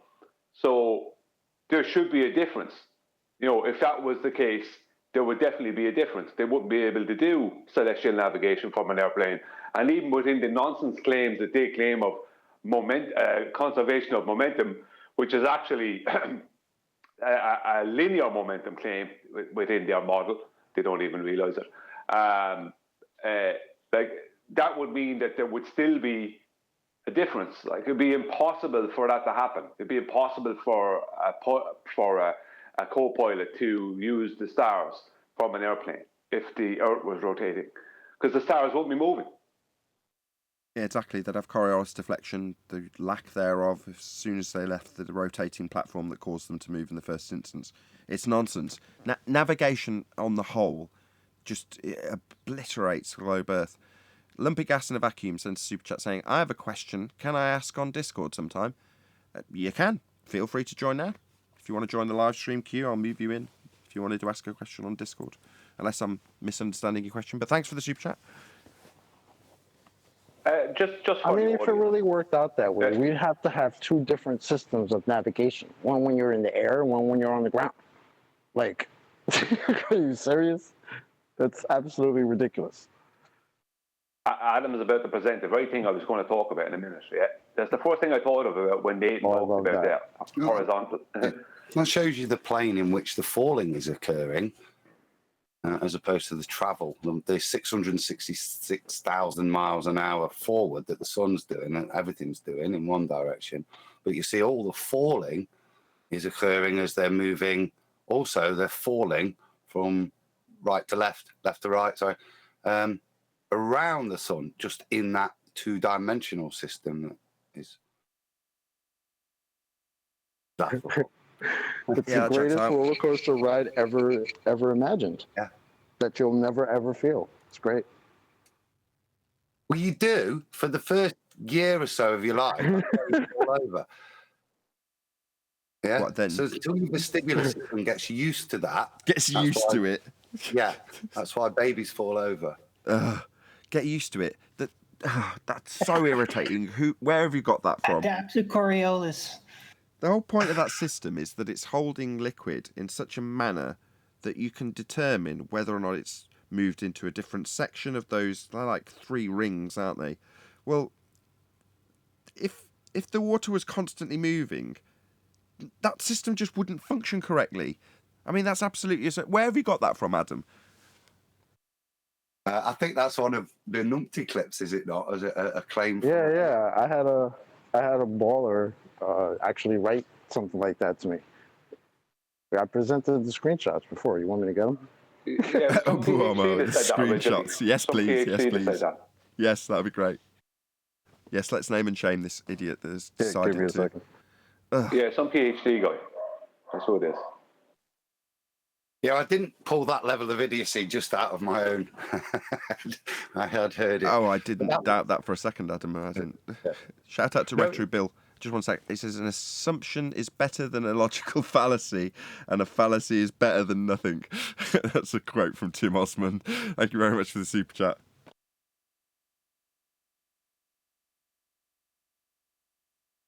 Did you say from some PhD? Oh, this gets better and better. Yeah, it was some PhD guy that said this. Some noteworthy PhD. Stick it up on screen now. Chocolate's gone and dug it out. Do you want to read it out? He doubles down, doesn't he, on it as well? It's He doubles Doctor down. something. Go on, whoever's reading it. We got it. Or I'll read it. Babies So also cannot walk for 12 to 18 months due to adjusting to spin of Earth. That's why we throw up and can't talk till about 14 months. Oh my God. So that means it's true then that when I'm drunk, I can feel it spinning. But at this standard, that's you not getting around the pre-learned, totally defiant of how the system works claim that Dr. John Wallace is making. Yes, that's right.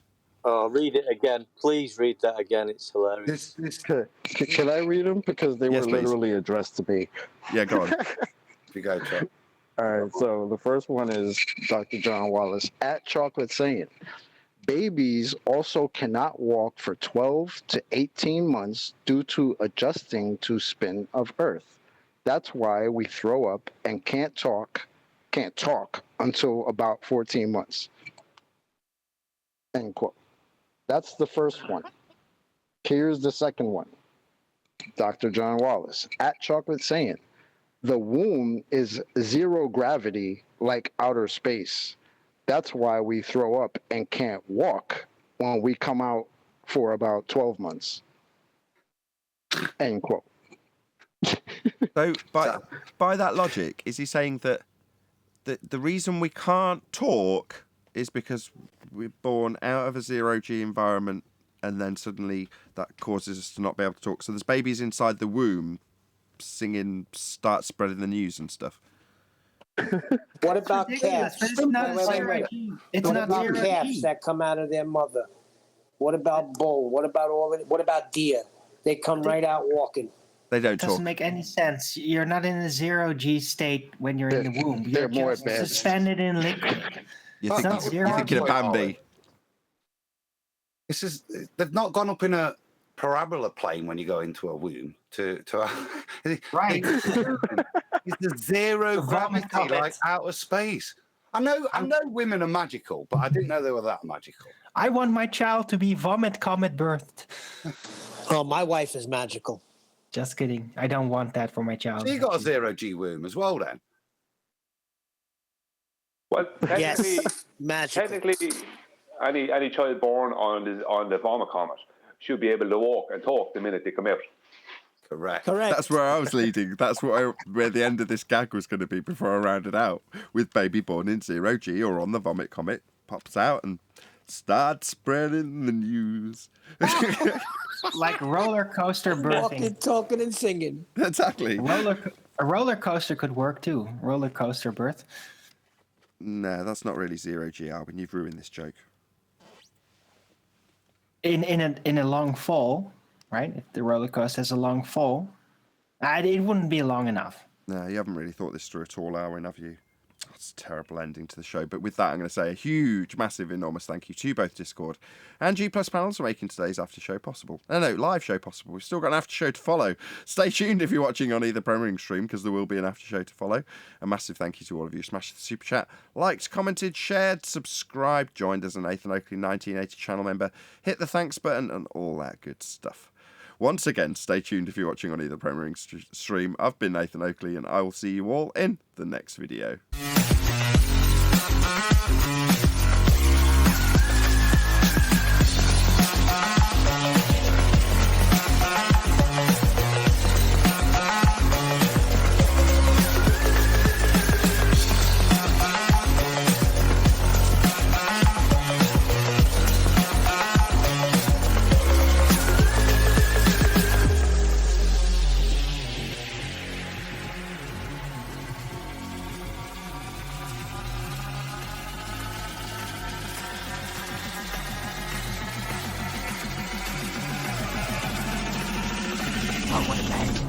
What a lovely day!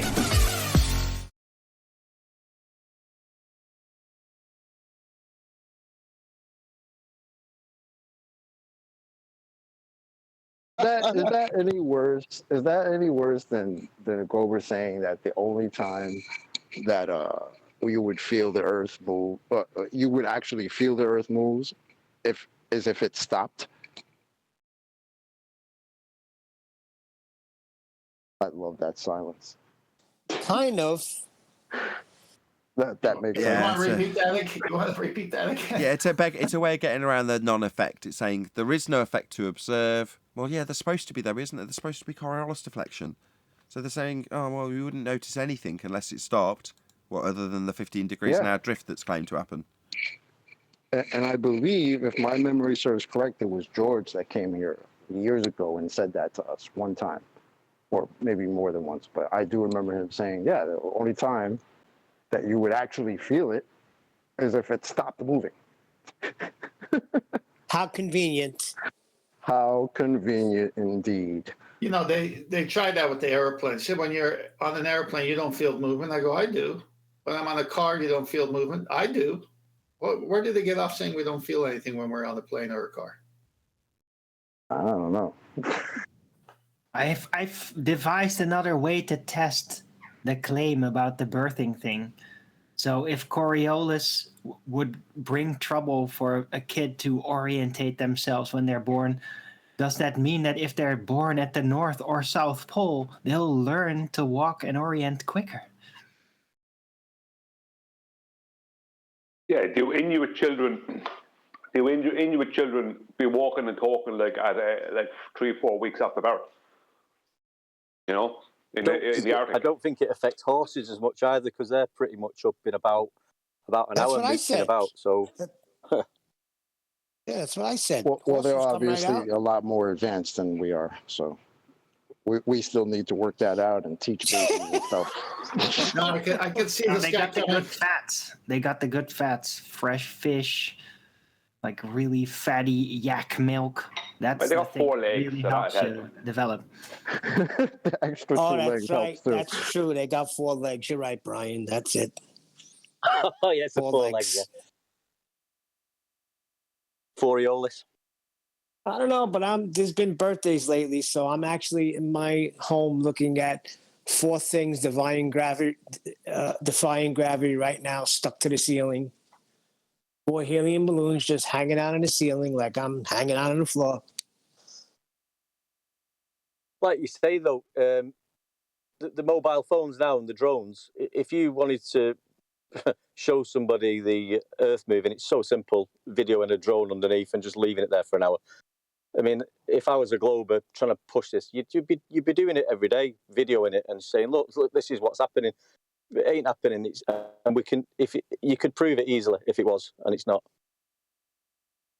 Has somebody made that helium balloon mic prop yet? I want to do that. That's a great idea.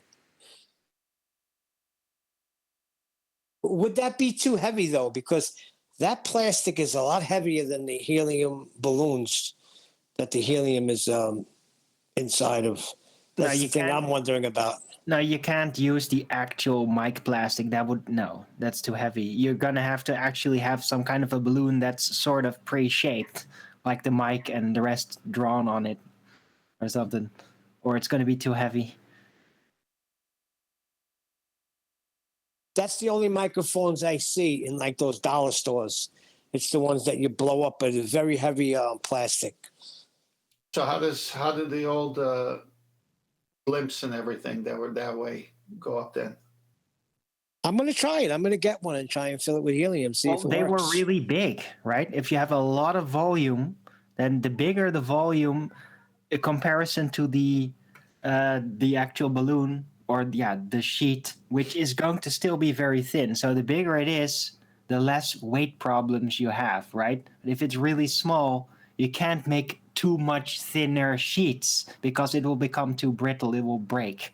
Yeah, so just get a big mic and make sure you have strong enough rope and let it float over your house. Does anybody know how Led Zeppelin got their name?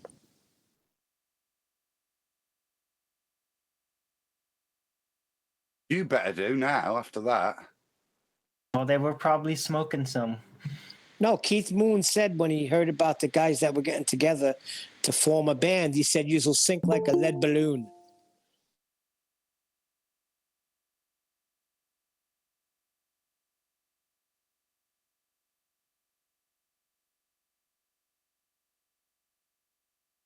Hey, That Sleepy went Warrior. down like one, didn't it? That's a true story. Hey, Anthony. I heard it. Have any of you seen that Ruhif now claims that I've ruined the Black Swan? Yo. Have you seen that? I've Yes, been you- How dare you, involved in a- Brian? Hold on. a Let me little just. Hello. chat with that, Brian. Hello. Hey, Let me Tony. just summarise it. So, what Brian's referring to is actually just delayed mental processing. It has taken 2 years for Ruhif to recognise that the logical fallacy they insist upon using, regardless of us pointing out that they beg the question at every given opportunity, we were told in no uncertain terms, yes. Example, Professor Phil Bell. Nathan Oakley will tell you that when we example the globe, we beg the question. Well, yes. End quote. So it is accepted by globe believers that they will beg the question whether we like it or not. That's why I did exactly that on the beginning of the show, didn't I, with the example in the live show. Right? I said, yeah, of course it's acceptable that I beg this question. Right? So based on the fact that they find it acceptable to beg the question, we have begged the question on their behalf in the first statement of the logical consistency known as modus tollens. That would be, if Earth is a sphere, yeah, Ruth has only just recognised that it's not acceptable to beg the question. We're starting with the premise that they assume. So if Ruhif is to be taken at face value, he's saying, you can't use modus tollens because it begs the question of a sphere. What? Like the begging the question proof of nothing perspective hijacking Earth curve calculator and every single claim to be globe proof ever? Like that kind of begging the question, you mean, you complete numpty? It's only taken you 2 years. I mean, I claim Ruhif is thick. But until that point, until I read that thread that I think, Brian, you started and pointed out in one of the Skype feeds, I just happened to stumble across it because I was doing the 24-hour feed, so I was paying more attention than I would normally. But I thought to myself, this is the first time I've actually thought, no, Ruhif is actually stupid. I've got it on screen, Nathan. So I don't know. Wow. If it wants, do you want me to be Ruthie and you be Brian? Well, wait. So all of a sudden, begging the question is a problem. It is when we use it against them, yeah. But we had that was pointed out 2 years ago. Just begs belief.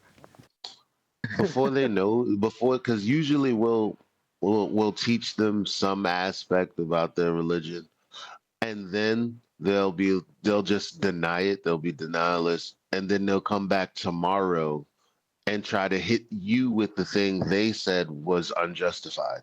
Oh, you can't call fallacies on me because we're not in a formal debate. Oh, all of these weird things, and then the next day, well, you're just begging the question. Oh, because you're an expert now. So respond to the initial begging the question of the sphere in the first place. 2 years. Oh my goodness. I wasn't sure whether this was, what was going on. So I did follow up because he's baiting me to say, you better sort Brian out. He's ruined everything for you, with the black. So I've said this bit. He's confirmed yes. I've said, so genuine question. Do you not understand this, or are you just trying to troll Brian? And so he's responded with, of course I understand it. It's not a fallacy to say if the Earth is a globe, then I expect to see X. You guys keep saying it's begging the question. It's not. If you're consistent with that, then the black swan begs the question according to you. And begging the question is a fallacy which would make the argument void. And this is the point he's got to. Basically, you can't say us globers are begging the question without voiding the black swan. And he's done me a little picture, look. So this is his false choice. I don't know that what begging the question is, or kill the black swan. Kind of. See, there's another. It's called the Great Switcheroo, isn't it? There's another explanation. Is that he thinks that begging the question and it is not really legitimate. Therefore, he's attempting to say that you're begging the question to show you that no, you really can beg the question. No, And that's what he it wants seems us to. it seems to me he's not able to What? differentiate between just a straightforward begging the question and a use of this within a logical syllogism like modus tollens. Yeah,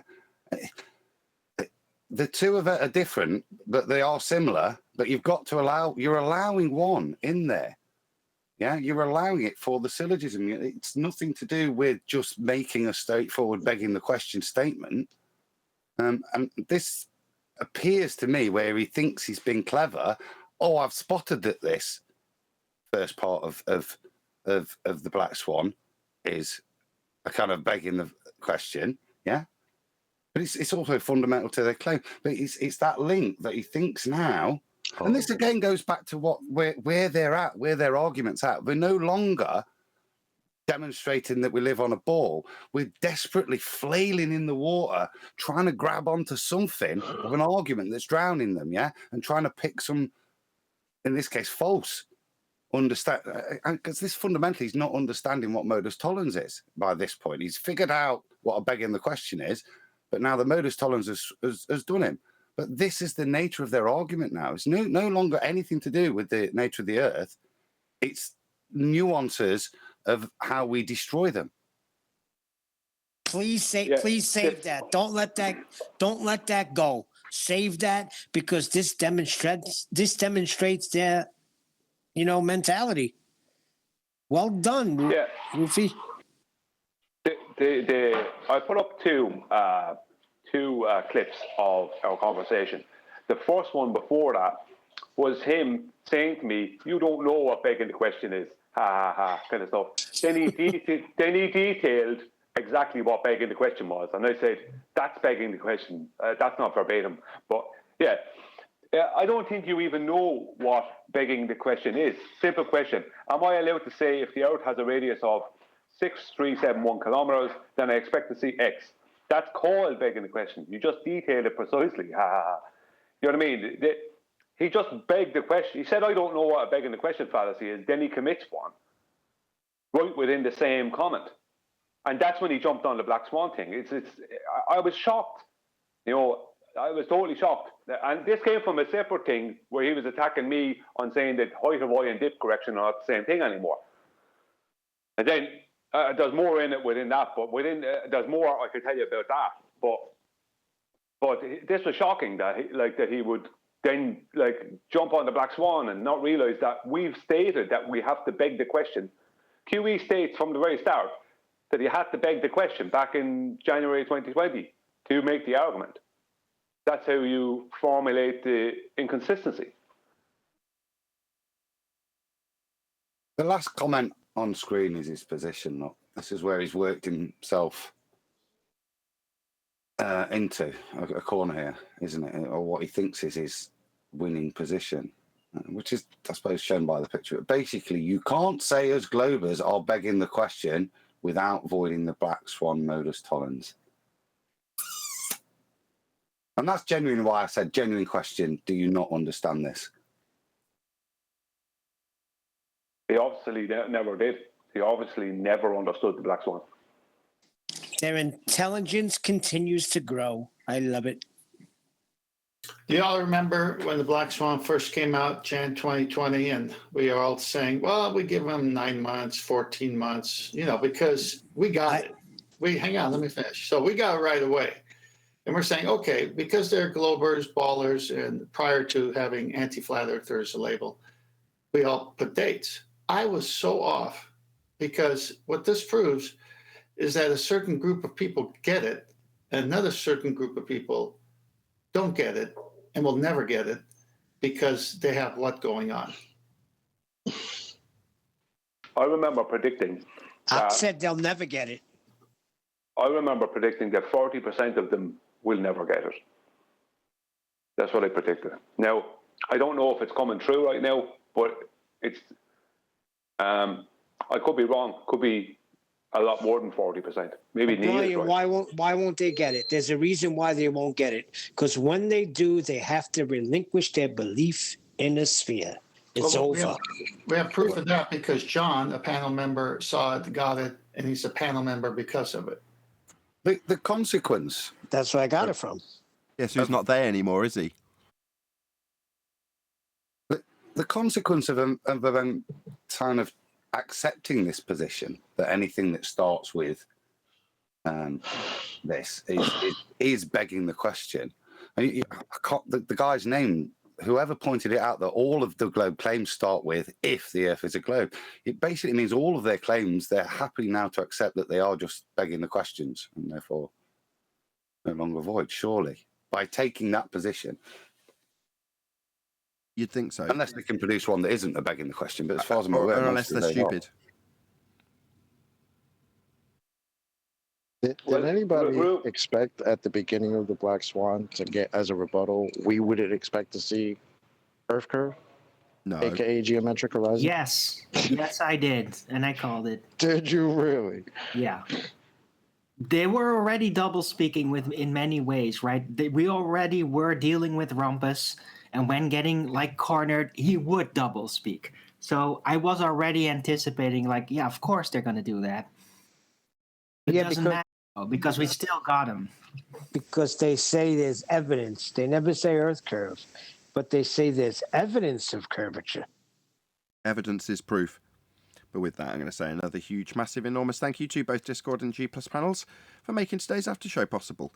And of course, a massive thank you to all of you in either Nathan Oakley 1980 or Nathan Oakley premiering streams for hopefully smashing the super chat, liking, commenting, sharing, subscribing, hitting the thanks button, and all that good stuff. I've been Nathan Oakley, and I will see you all in the next video.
What a lovely day!